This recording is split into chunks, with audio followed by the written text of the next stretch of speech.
La iglesia de San Pedro el Viejo, situada junto a la calle Segovia, es uno de los templos más antiguos de Madrid.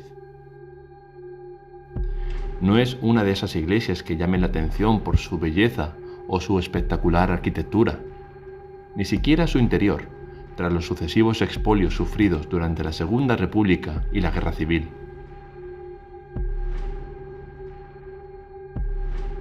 Y sin embargo, su historia, los misterios y leyendas que la rodean, bien merecen que se le dedique un vídeo en el canal, para que, a partir de ahora, siempre que bajéis por la calle Segovia, al llegar a la altura de la calle del Nuncio, miréis hacia vuestra izquierda, sabiendo que 8 siglos de historia de la villa y corte os contemplan desde su sencilla arquitectura y su esbelta torre mudéjar. Estaréis contemplando una de las iglesias más antiguas de Madrid.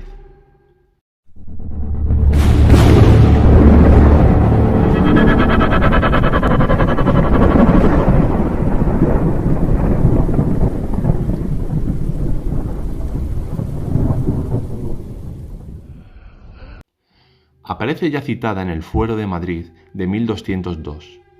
Fue mandada a construir por el rey Alfonso XI, posiblemente sobre una antigua mezquita, para conmemorar la toma de Algeciras en 1345.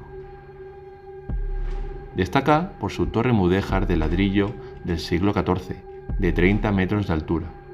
Es considerada popularmente como la Torre de Pisa madrileña, debido a su leve inclinación.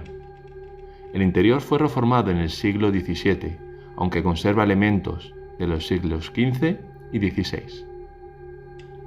Un día llegó al templo procedente de una fundición una enorme campana que iba a ser colocada en el campanario. A pesar de los esfuerzos de los operarios, fue imposible subirla debido a su desmesurado peso. La campana, entonces, quedó a pie de calle, preparada para un nuevo intento al día siguiente. Por la noche, todos regresaron a casa pensando en cómo resolver el problema, y quién sabe, tal vez hubieran podido encontrar una solución. Pero al día siguiente, cuando llegaron a la iglesia vieja, no había rastro de la campana. Había desaparecido. Los hombres estaban desconcertados y asustados. ¿La habían robado? Y si fuera así, ¿cómo pudieron moverla? Pero de repente escucharon un sonido familiar, el repicar de una campana. Todos alzaron la mirada hacia el campanario y la vieron. Su campana se balanceaba serenamente en lo alto de la torre. ¿Quién o qué la había llevado allí? Según la tradición, fue izada desde lo alto durante la noche por unos ángeles. Pedro de Répide lo menciona así en su obra Las calles de Madrid.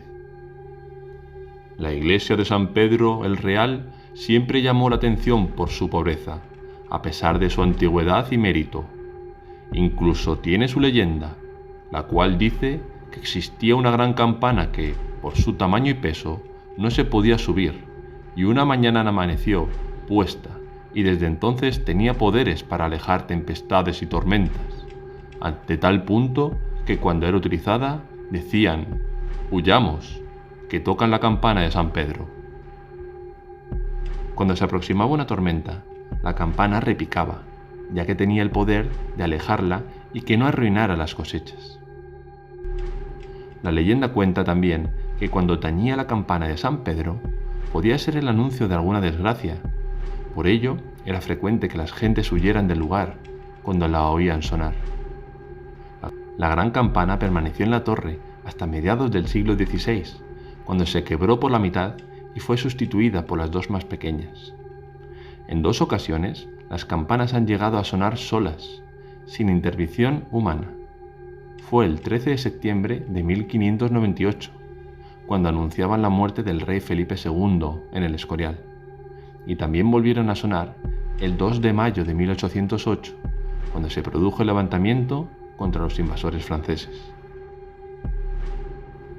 En el siglo XVI se derrumbó uno de los muros de la sacristía y apareció la momia de un caballero enterrado. Iba vestido con ricos ropajes y aún conservaba la espada. No se conoció la identidad del caballero, pero se pensó que debía de ser muy importante, ya que había sido enterrado de pie en una pared, en lugar de tumbado y en el suelo. Tras estar expuesto unos días al público, el caballero volvió a ser depositado en ese lugar una vez arreglado el muro. Como no se colocó ninguna lápida, hoy día se desconoce la situación exacta de su tumba.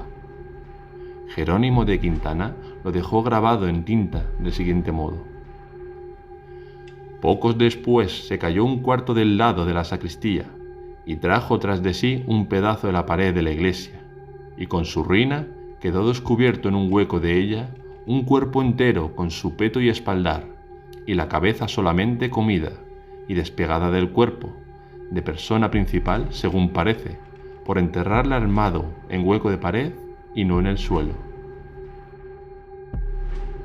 El cuerpo se hallaba en perfecto estado, con la ropa intacta, aparte de la cabeza, que era la única parte del cuerpo que no había sido embalsamada y que estaba en estado de descomposición. Durante el siglo XVII, la iglesia de San Pedro se hizo muy conocida debido a los exorcismos que practicaba allí el sacerdote calabrés Genaro Andreini. Un numeroso y curioso público se acercaba hasta el templo para presenciar el ritual en el que expulsaba a los demonios de personas presuntamente poseídas.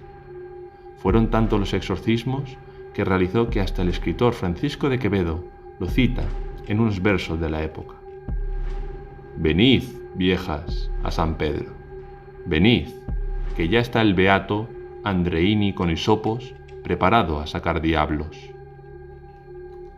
Quevedo sitúa las primeras escenas de uno de sus sueños, el alguacil endemoniado, en las gradas de San Pedro, para luego escenificar en la sacristía las charlas con el licenciado Cabarés, que en poco tiempo se convirtió en uno de los exorcistas más famosos de Madrid a comienzos del siglo XVII.